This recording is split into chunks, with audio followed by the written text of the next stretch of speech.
제이캉님이 올려주신 내용부터 이제 보도록 할게요.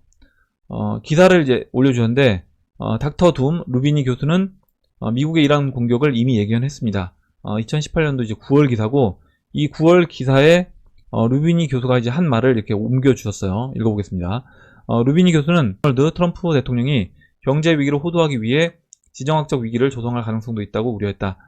그는 트럼프 대통령은 이미 중국과 무역전쟁을 벌이고 있고 핵무장을 한 북한은 감히 공격하지 못할 것이라면서 그렇기 때문에 그의 마지막 타겟은 이란이 될 것이다. 이란과의 군사적 대치를 유발함으로써 그는 1973년과 1979년 그리고 1990년 등의 5.1 쇼크와 다르지 않는 지정학적 충격을 촉발시킬 것이라고 주장을 했습니다. 그래서 이제 이 이야기를 트럼프 대통령이 북한이 아닌 이란을 공격할 것이다 라고 했던 걸 이제 2018년 9월 기사에 이 루비니 교수가 이제 이야기를 했다라고 했는데, 이 루비니 교수가 이야기한 부분 뭐 여러 가지 이제 이야기를 했습니다. 앞으로 이제 2020년에 금융위기가 올 수밖에 없는 10가지 이유에 대해서 이렇게 쭉 나열을 했는데, 맨 마지막에 이제 보시면요. 아까 이제 제이캉님이 옮겨주신 그 이야기가 있고, 마지막으로 이제까지 개요를 밝힌 이 퍼펙트 스톰이 발생하게 되면 이에 이제 대처할 수 있는 정책 수단들은 부족하게 될 것이다. 재정 자극을 위한 여지는 이미 제한되어 있고 막대한 이제 공공부채 때문이다. 연준의 대차 대조표는 이미 부풀어 오른 상태이고 보다 색다른 통화 정책을 펼칠 가능성이 없다라고 이제 이야기를 했습니다. 그래서 루비니 교수가 하는 이야기도 결국에 지금 이 기존 법정화폐를 이용한 어떤 경제 시스템이 정상적으로 작동이 되지 않는다. 제가 이제 초반에 이야기했던 그 부분을 이야기했다라고 보고, 이런 거죠. 결국 이제 빚이 늘어나는 속도가, 각국 정부의 빚이 늘어나는 속도가 각국 정부가 벌어들이는 그 수입보다 훨씬 많기 때문에 이거를 기존 시스템 내에서는 빚을 갚을 수가 없다라는 겁니다. 그러면 이거를 한번 이제 정리할 필요가 있다. 그리고 이걸 이제 정리하기 위해서는 그럼 어떻게 해야 될 것인가? 그렇게 봤을 때 저는 이제 암호화폐 쪽으로 어느 정도 기존 이제 법정화폐 가치가 옮겨져야지 이 부분을 해결할 수 있다라고 이제 보고 있습니다. 이렇게 이제 좋은 내용 올려주셔서 같이 봤고요. 그리고 제이캉님이 추가적으로 또 하나 이제 의견 써주셨는데, 예측하기는 어렵지만 제 생각에 미국은 북한을 무력으로 제압하기보다는 경제적으로 접수하려고 할 것 같다. 이렇게 이제 의견 주셨습니다. 이렇게 이제 제이캉님 의견 받고 다음으로 박빌부님이 써주신 내용을 이제 보도록 하겠습니다. 박빌부님이 지금 이제 여행을 가셨다고 했는데 잠시 머리도 식힐 겸 휴식 취하러 왔네요. 돈 버는 것도 중요한데 가장 중요한 건 건강, 가족, 돈을 버는 이유를 아는 것인 것 같습니다.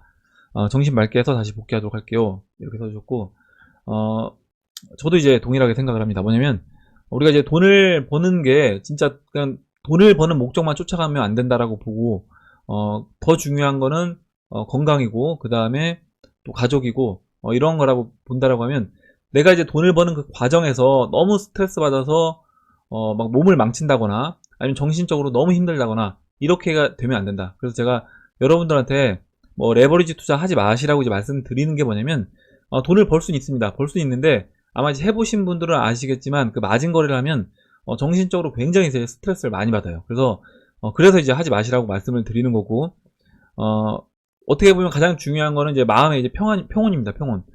마음이 편하고 두 다리 뻗고 잘 수 있는 상황이 돼야지 어떻게 보면 오히려 돈도 저는 이제 더 잘 벌린다 라고 생각하고, 그래야지 이제 건강도 지키면서 우리가 이 투자를 단기간에 딱 하고 이제 마무리 질 게 아니라 평생 이 투자를 해 나갈 거라고 보면 그런 게 먼저 만들어져야 된다라고 생각을 합니다. 이렇게 이제 좋은 내용 써줘서 같이 이제 읽어봤고, 다음으로 이제 희망기차님이 써주셨는데, 리플이 오르는 척 하다가 곤두박질 쳐서 마음이 씁쓸했는데 이장님 덕분에 멘탈 추스리고 갑니다. 이렇게 써줬는데, 제가 이제 어떤 말씀을 드리고 싶냐면, 지금 이제 뭐 올라왔다가 XRP 뭐 지난번에 한 250원까지인가요? 250원까지 올라왔다가 또 이제 조정을 받으면서 230원까지 조정을 받았습니다. 아마 이제 상승장 시작이 돼서 변동성이 커지면서 움직이기 시작하게 되면 지금 뭐 10% 20% 조정이 아니라 진짜 하루아침에 반토막 나는 이런 일도 계속해서 있을 거라는 거죠. 그러면 그 전에 내가 이런 부분에서 스트레스를 받으면 안 된다라는 거고, 만약에 내 성격이 이 10%, 뭐 20%, 50% 예전 이제 리플 차트 보시면 2017년도 상승장일 때 제가 이제 이 부분도 몇 번 말씀을 드렸는데, 그냥 계속해서 올라가는 게 아니라 중간중간에 반토막을 한 번에 하루에 그냥 반토막 내버리고 또 올라갑니다. 그래서 이런 과정에서 그런 부분에서 내 성격이 좀 스트레스를 많이 받는 성격이다라고 하면 일정 부분 정리를 하시면서 스트레스를 좀 덜 받는 그런 매매를 하시기를 저는 이제 추천을 드리고, 그렇게 하기 위해서는 결국 이제 내가 어떤 성격인지를 한번 체크를 해봐야 되는 거예요. 본인이 어떤 성격인지.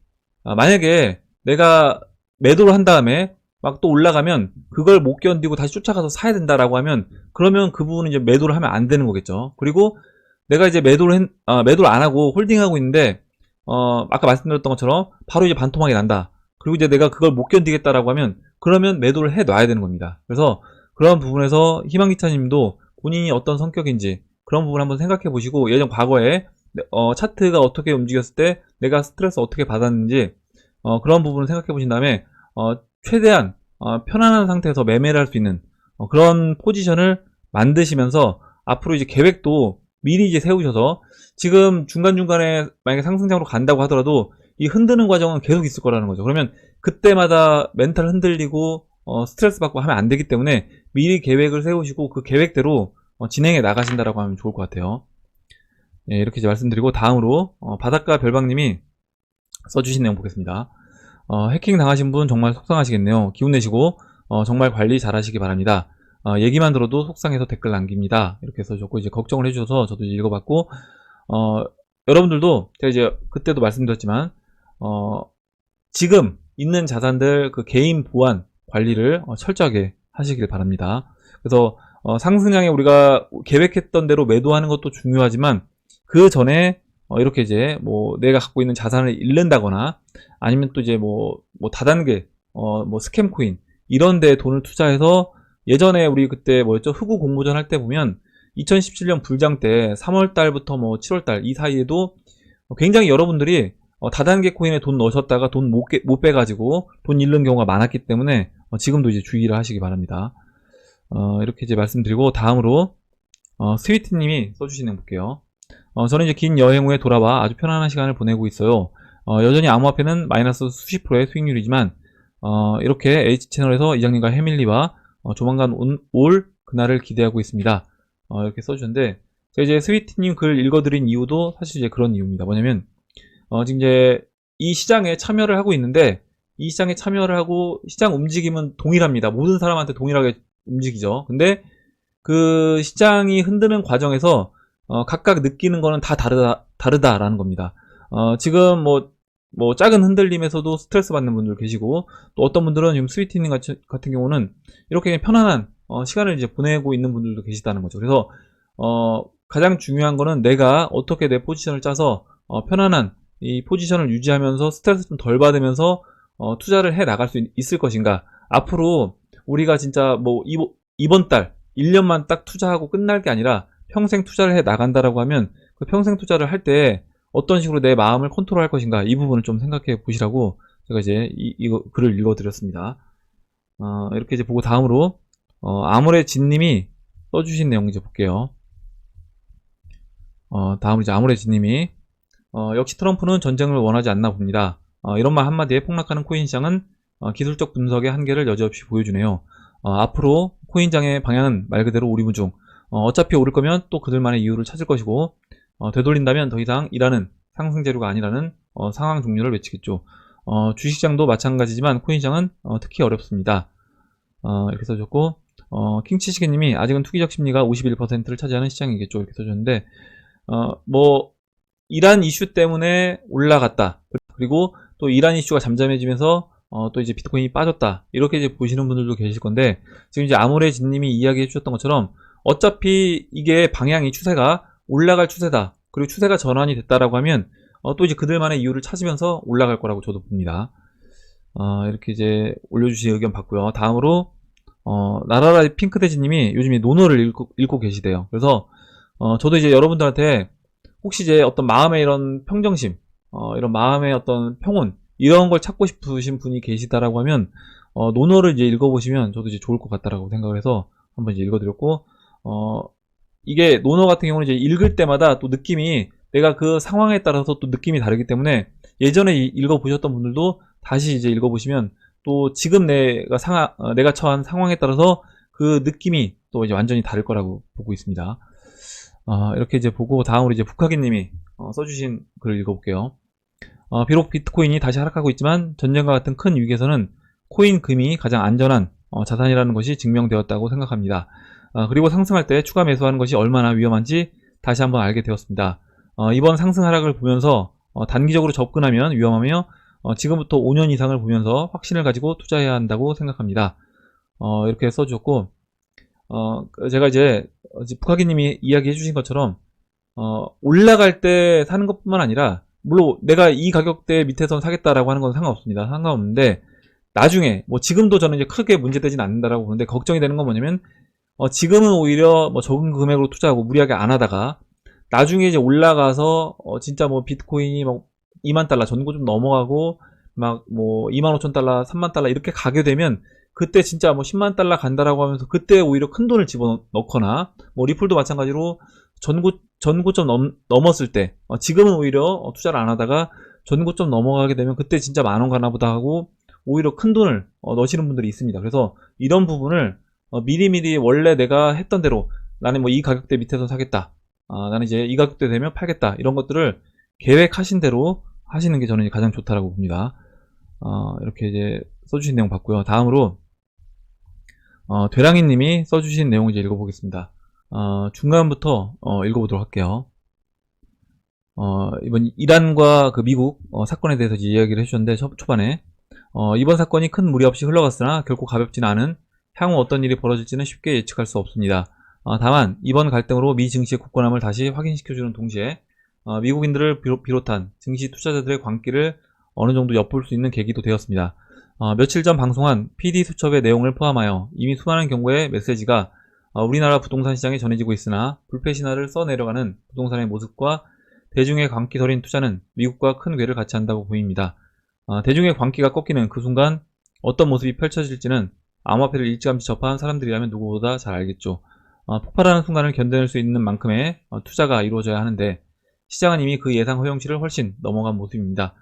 저금리, 증시의 호황, 그칠 줄 모르는 부동산의 상승, 약세를 맺지 못하는 암호화폐와 등락을 반복하는 여러 자산들까지, 이 상황 속에서 다수가 바라보는 상승이 계속될 것인지, 태풍 전 고요라 생각하는 소수의 예측대로 흘러갈 것인지는 시간이 지나야 알 수 있겠습니다. 단 영원한 것은 없습니다. 이것만이 진리임을 알고 모두 현명한 투자를 하시길 바랍니다. 이렇게 써주셨고, 저도 이제 동의를 합니다. 뭐냐면 계속 갈 것처럼 이야기를 하고, 부동산 같은 경우는, 서울 부동산은 오늘이 가장 싼 날이다, 이렇게 이야기하는 분들도 있대요, 기사에서. 그래서 올라갈 때는 진짜 한없이 올라가고 계속해서 이제 올라갈 것처럼 보이지만, 그리고 오늘같이 브렉시트가 결정이 됐음에도 불구하고 그래도 이제 또 오히려 다우지수, 나스닥지수 이제 올라가는 그런 모습을 보면 악재도 시장에서 그냥 호재로 둔갑시켜버리는 그런 모습을 이제 볼 수 있습니다. 그리고 이게 계속해서 갈 것처럼 보이지만, 우리가 2017년도 연말에 경험했던 것처럼 그때도 이제 암호화폐 시장 계속 갈 것처럼 보였지만 끝이 있고, 결국에 그 끝에서는 다시 방향을 전환시키면서 하락으로 진행을 시켰기 때문에, 이제 부동산 시장 그리고 주식시장도 끝이 있고 영원한 것은 없다라고 생각을 합니다. 이렇게 이제 벼랑이님이 글을 이제 써주셔서 같이 읽어봤고요. 다음으로 이제 CJ님이 써주신 내용 보겠습니다. 이 세계에 툭 던져진 것이 있다. 무엇이 내 던져졌는가? 잡사 아저씨가 조용한 세계에 PC를 던지고 스마트폰을 던져놓았다. 그 순간에 코인 시장은 이미 출현이 확정된 것이다. 툭 내던져진 그것을 다 목도했으나 연출임을 아는 사람은 한 줌이다. 말할 자격이 있다. 이렇게 써주셨는데, 결국에 우리가 1980년도 후반, 90년도를 거쳐서 PC, 인터넷, 그리고 이제 스마트폰으로 넘어왔던 이 일련의 과정들이 결국에 이 암호화폐 시장, 세계 단일 통화를 만들어내고 금융 세력이 결국에 자신들이 원하는 세계 단일화를 만들어내는 그 과정에서 이거는 어떻게 보면 그냥 수순이었다, 이 의미로 이제 써주신 것 같고, 이걸 이제 아는 사람들은 그 스마트폰 다음에 어떤 시장으로 갈 것인지 그걸 알고 이제 투자를 하고 있는 것이고, 우리 같은 사람들은요. 그리고 그렇지 않은 사람들은 또 어떻게 보면 그냥 그 상황이 왔을 때 이제 이 상황이 왔나 보다, 이렇게 생각할 거라고 이제 봅니다. 이렇게 CJ님이 좋은 이제 의미 있는 글을 써주셔서 같이 봤고, 마지막으로 이제 양승현님이 써주신 내용만 보고 마무리를 하도록 할게요. 견뎌야 할 구간에서 견딜 수 있는 힘과 조건을 만들고 유지하며 상대적으로 싼 가격대에서 조금씩이라도 물량을 늘려나가다 보면 가격 상승 추세에 들어서면 눈덩이가 굴러가면서 점점 커지듯이 손실폭이 줄어들고 수익도 늘어날 것으로 생각이 됩니다. 이렇게 써줬고 뭐 리플님도 스위티님도 이제 빙고라고 써주셨는데 저도 이제 동일하게 생각하고 아마 2017년도 그 장을 2017년도 초반부터 2017년도 연말까지 그 장을 경험하신 분들은 아마 이제 양승현님이 써주신 내용을 이제 알 거예요. 중간에 하락 조정 거치면서 내 자산이 마이너스 났다가 어느 순간 본전이 되고 또 내가 어느 순간 수익이 되면서 그 눈덩이가 이제 복리로 계속해서 이제 늘어나는 그걸 이제 경험하신 분들은 아실 거라고 보고 저는 이번에도 다르지 않고 그와 같은 일이 또 다시 생길 거라고 생각합니다. 예, 오늘 여기까지 하고 이제 마무리하도록 할게요. 오늘 나온 얘기 중에 여러분들 궁금하신 내용 또 좋은 의견 그리고 같이 보고 싶은 정보 있으시면 올려주시면 같이 이야기해보는 시간을 가져보도록 하겠습니다. 댓글 남겨주신 해밀리 여러분 감사드리고 끝까지 영상 시청해주신 해밀리 여러분 감사합니다. 그럼 이상으로 영상을 마치도록 하고 영상이 도움이 되셨다면 좋아요, 구독 버튼 그리고 알림 쪽 버튼을 눌러주세요. 감사합니다.